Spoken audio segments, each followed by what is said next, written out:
Hello दोस्तों, स्वागत है आप सभी का आपके अपने इस यूट्यूब चैनल अमित स्टडी में। दोस्तों आज के इस वीडियो में हम बात करेंगे क्लास 10th साइंस के अंतर्गत आपका चैप्टर नंबर 2 है जो कि अम्ल क्षार एवं लवण यानी अध्याय 2 के हम कुछ ऐसे इंपॉर्टेंट क्वेश्चन की बात करेंगे जो कि समझ लीजिए काफी ज्यादा महत्वपूर्ण होने वाले हैं।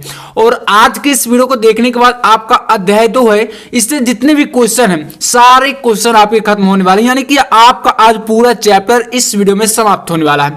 जितने भी क्वेश्चन मैं आपको बताने वाला हूं इससे बाहर एक भी क्वेश्चन नहीं आने वाला है। सारे क्वेश्चन को आंसर के साथ देखेंगे और पूरा समझने वाला, ठीक है। तो पूरा वीडियो को जरूर देखिएगा। तो चलिए देखते हैं यहाँ पर पहला क्वेश्चन। और दोस्तों इनके बोर्ड एग्जाम में देखिए आने की 100% की गारंटी है, तो वीडियो को अंत तक देखिएगा। इसका अगर आपको पीडीएफ चाहिए तो पीडीएफ भी आपको मिल जाएगा। तो चलिए देखते हैं पहला क्वेश्चन। तो फर्स्ट क्वेश्चन है आपका कि दो प्रबल एवं, देखिए एक एक नंबर के जो क्वेश्चन बनते हैं वह क्वेश्चन पहले कवर करेंगे, यानी कि जो आपका पेपर का पैटर्न है उसके अनुसार। देखिए अब ये नहीं कहा जा सकता कि मतलब कितने नंबर में यह क्वेश्चन पूछा जा सकता है। वैसे जो अगर देखिए छोटे जो क्वेश्चन है ये आपके एक नंबर के लिए आ सकते हैं, और इन्हीं में से कई ऐसे क्वेश्चन भी होंगे जो कि ऑब्जेक्टिव में भी आ सकते हैं, ठीक है। तो ऑब्जेक्टिव में कैसे आएंगे तो वह भी मैं आपको बताने वाला हूं।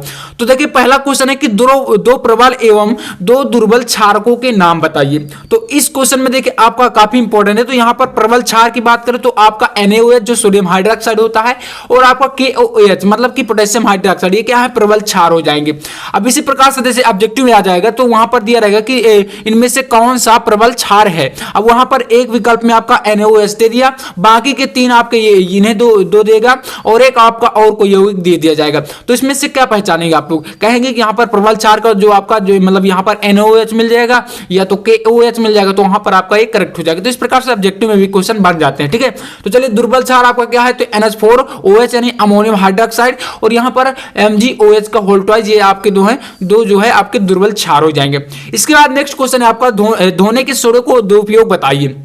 मतलब जो आपका धावन सोडा है यहां पर उसके दो उपयोग बताने कि कहां पर इसका उपयोग किया जाता है, ठीक है। तो चलिए इसका उपयोग जानते हैं। देखिए पहला आपका है कि जल की स्थायी कठोरता हटाने के लिए इसका उपयोग किया जाता है। एंड नेक्स्ट है आपका कांच, साबुन एवं कागज उद्योगों में इनके क्या होता है विरंजन के लिए इनका उपयोग किया जाता है। नेक्स्ट क्वेश्चन है आपका प्लास्टर ऑफ पेरिस की जल के साथ अभिक्रिया का समीकरण। देखिए प्लास्टर ऑफ पेरिस का जो है इसका जल के साथ रिएक्शन करवाना है, और इसका हमें मतलब जो आपका समीकरण बनेगा वह देना है। तो देखिए प्लास्टर ऑफ पेरिस का जो फार्मूला होता है वह क्या होता है CaSO4 × 1/2H2O, ठीक है। ये क्या होता है आपका प्लास्टर ऑफ पेरिस होता है। तो यहां पर आप लोग लिख सकते हैं प्लास्टर ऑफ पेरिस, ठीक है। प्लास्टर ऑफ ये क्या है पेरिस है। तो इस प्रकार से प्लास्टर ऑफ पेरिस हो गया, और यहां पर 3/2H2O हमने जल लिया, एंड रिएक्शन जब करवाएंगे तो देखिए क्या होगा, ये एक प्रकार का कठोर पदार्थ बनता है जिसे बोलते हैं जिप्सम। तो यहां पर बनेगा CaSO4 और × 2H2O, ठीक है। तो ये क्या बनेगा आपका जिप्सम। यहां पर यह एक प्रकार का कठोर पदार्थ होता है, मतलब कि एक हार्ड बन जाता है, ठीक है। तो यहां पर ये हो जाएगा आपका जिप्सम बनेगा। इसमें नेक्स्ट है आपका प्लास्टर ऑफ पेरिस के दो उपयोग होता है, मतलब कि आपने देखिए यहां पर बात जो आपका देखिए इससे क्वेश्चन जो है बनने ही वाला है। प्लास्टर ऑफ पेरिस से एक क्वेश्चन ऐसा बनेगा ही बनेगा। तो प्लास्टर ऑफ पेरिस का आपको उपयोग बताने कि इसका उपयोग कहां पर किया जाता है। तो जब कठोर पदार्थ है तो यहां पर देखिए इसका कुछ उपयोग भी होगा, जैसे कि यहां पर पहला आपका खिलौने, मूर्तियां आदि बनाने में इसका जैसे यहां पर क्या होता है कठोर पदार्थ जब बन जाता है तो इससे मतलब कि खिलौने भी बनाए जा सकते हैं। मतलब जब वहां पर बनाकर रख दिया जाएगा और उसी आकार में रहेगा, जैसा आकार दे दिया जाएगा वैसा ही रहता है। तो इसलिए यहां पर खिलौने बनाने में, मूर्तियां बनाने में इनका उपयोग किया जाता है। नेक्स्ट है आपका शल्य चिकित्सा में टूटी हड्डियों को जोड़ने के लिए। देखिए आपने कई बार देखा होगा अगर किसी व्यक्ति का देखिए कोई अंग जो है फ्रैक्चर हो जाता है या कहीं पर हड्डियां वगैरह टूट जाती है तो क्या होता है वहां पर एक व्हाइट मतलब कि सफेद कलर का जो है मतलब किया जाता है, एक पट्टी टाइप में की जाती है। तो उसमें क्या होता है जो पदार्थ मिलाया जाता है वह आपका प्लास्टर ऑफ पेरिस होता है। मतलब जैसे आकार दे दिया जाता है वैसा ही रहता है ताकि वो अंग जो है इधर उधर ना मुड़े, तो इसलिए यहां पर इसका उपयोग किया जाता है। इसके बाद नेक्स्ट क्वेश्चन है आपका क्वेश्चन नंबर 5। इसमें कहा गया कि पीएच की गणितीय परिभाषा दीजिए, क्योंकि देखिए चैप्टर नंबर 2 है आपका जो कि आपका पीएच मान पर ही आधारित है। तो आपको यह भी बताना होगा कि पीएच मान है क्या, ठीक है। तो इससे एक क्वेश्चन आपका बनने ही वाला है। तो देखिए क्या होता है पीएच का मतलब परसेंटेज ऑफ हाइड्रोजन, ठीक है। तो विलयन की हाइड्रोजन आयन की सांद्रता ऋणात्मक लघुगणक को पीएच कहते हैं। मतलब कि जो विलयन है उसकी हाइड्रोजन आयन, जो उसमें हाइड्रोजन आयन पाए जाएंगे तो उनकी सांद्रता की ऋणात्मक लघुगणक को ही पीएच कहते हैं। इसका एक फार्मूला होता है जिसके अनुसार आपको देखिए न्यूमेरिकल क्वेश्चन भी आपको देखने को मिल सकते हैं। तो कैसे आएंगे न्यूमेरिकल वह भी बात करेंगे। यहां पर इसका फार्मूला होता है pH equal to minus log 10 का बेस होता है, ठीक है, 10 का बेस होता है और H प्लस आयन, और इसी प्रकार से आप इसे भी लिख सकते हैं कि H plus ion equal to 10 के पावर माइनस pH, ठीक है। तो ये आपका pH मान निकालने का एक फार्मूला है, और pH मान कैसे निकालेंगे तो वह भी आपको मैं बताने वाला हूं, ठीक है। तो चलिए नेक्स्ट क्वेश्चन देखते हैं। यहां पर ये जितने भी क्वेश्चन मैंने आपको बताए हैं ये सारे क्वेश्चन आपको 1 नंबर या 2 नंबर में देखने को मिलेंगे, ठीक है। इसके बाद लॉन्ग क्वेश्चन की बात करते तो आपका देखिए लॉन्ग क्वेश्चन में आएगा अम्ल क्षार एवं लवण की परिभाषा उदाहरण सहित दीजिए। तो देखिए आप लोग पढ़ रहे हैं कौन सा चैप्टर, अम्ल क्षार एवं लवण चैप्टर पढ़ रहे हैं, तो आपको इसमें से ये भी तो पता होना चाहिए कि अम्ल क्या है, क्षार क्या है एवं लवण, ठीक है। इनकी तीनों की परिभाषाएं भी आपको पता होनी चाहिए, ठीक है। तो चलिए देखते हैं अम्ल क्या होता है। देखिए अम्ल ऐसे यौगिक हैं, यानी कि एक प्रकार से ये यौगिक ही होते हैं।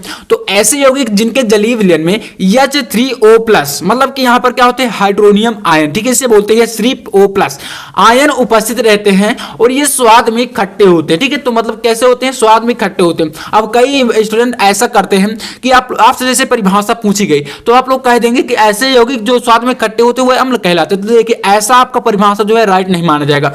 आपको यह भी बताना पड़ेगा कि ऐसे यौगिक जिनके जलीय विलयन में H3O+ आयन उपस्थित रहते हैं तो ये क्या होगा, आपका स्वाद में खट्टे होंगे, ये आप शामिल कर सकते हैं। तो इस प्रकार से हो जाएगा। अब देखिए यहां पर हम कैसे जानेंगे, तो इसका एक रिएक्शन भी हमें कंप्लीट कराना पड़ेगा। जैसे यहां पर H3Cl और इक्वल टू, यहां पर देखिए इसमें क्या हो गया, आयनों में यह आपका विभक्त हो गया, मतलब यहां पर आपका H+ आयन हो गया और प्लस यहां पर Cl- आयन, मतलब कि ऋणायन और धनायन में क्या हो गया, यह विभक्त हो गया। और इसके बाद कहा गया है कि यहां पर H2O जैसे कि आपका यहां पर है और H+ आयन का आपने करा दिया इससे रिएक्शन। मतलब देखिए यहां पर आपसे कहा गया कि ऐसे यौगिक जिनके जलीय विलयन में H3O+ आयन उपस्थित रहते हैं तो यहां पर ये स्वाद में खट्टे होते हैं। तो एग्जांपल के तौर पर हमने HCl लिया।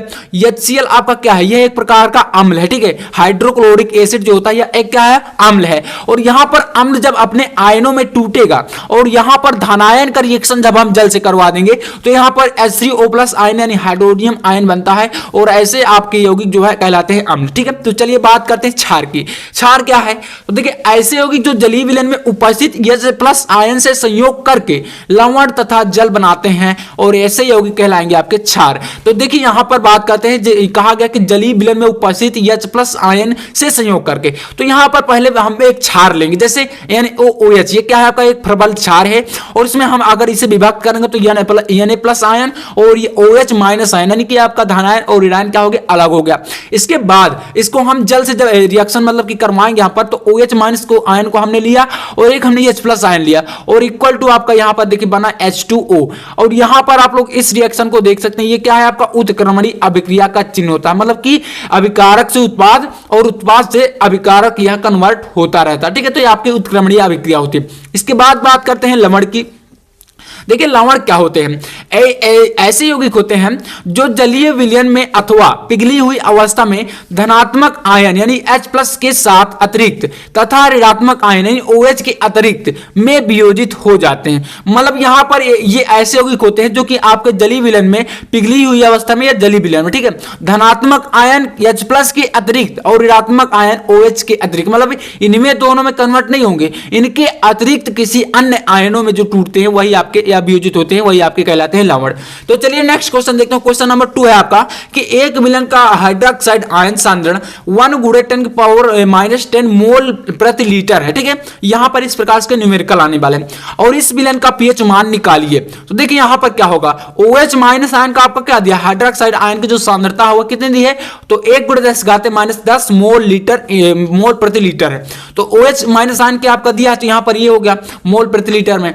उसके बाद यहां पर हमारा जो फार्मूला होता है तो H+ ion into OH- ion equal to ये आपका होता है 1 × 10⁻14 मोल प्रति लीटर स्क्वायर, ठीक है। अब यहां पर हमें चाहिए कि ये एक प्रकार का फार्मूला है, पैमाना होता है, ठीक है। अब यहां पर हमें चाहिए क्या, तो H+ आयन हमें चाहिए, यहां पर जरूरत है मतलब pH मान हमें निकालना। तो pH मान का मतलब क्या है, ये H+ आयन ही होता है, ठीक है। तो इसका मतलब हमें निकालना, ये वैल्यू निकालनी है। तो ये वैल्यू हमें निकालनी है, तो जो OH- आयन है उसका हम यहां पर इसके बटा करवा देंगे यानी 1 गुणे 10 की पावर माइनस 14 जो है आपका इसके बटे में ले आएंगे तो यहाँ पर ये आपका बटे में आ जाएगा। तो यहाँ पर सिंपल सा हमारा निकल आएगा और इसकी वैल्यू OH माइनस जो आयन है उसकी वैल्यू तो हमारी यहाँ पर दी गई है। तो हम क्या करेंगे यहाँ पर इसका भाग करवा देंगे सिंपल सा OH माइनस आयन की जगह पर 10 गुणे 10 की पावर माइनस 10 मोल लीटर करवा देंगे। तो जब इतना करवाएंगे तो यहाँ पर क्या होगा, यहाँ पर आपका ये घात जो है आपकी इसके जो है वो आपकी कैंसिल होगी। तो यहाँ पर 10 माइनस 10 है, यहाँ पर प्लस माइनस 14 है,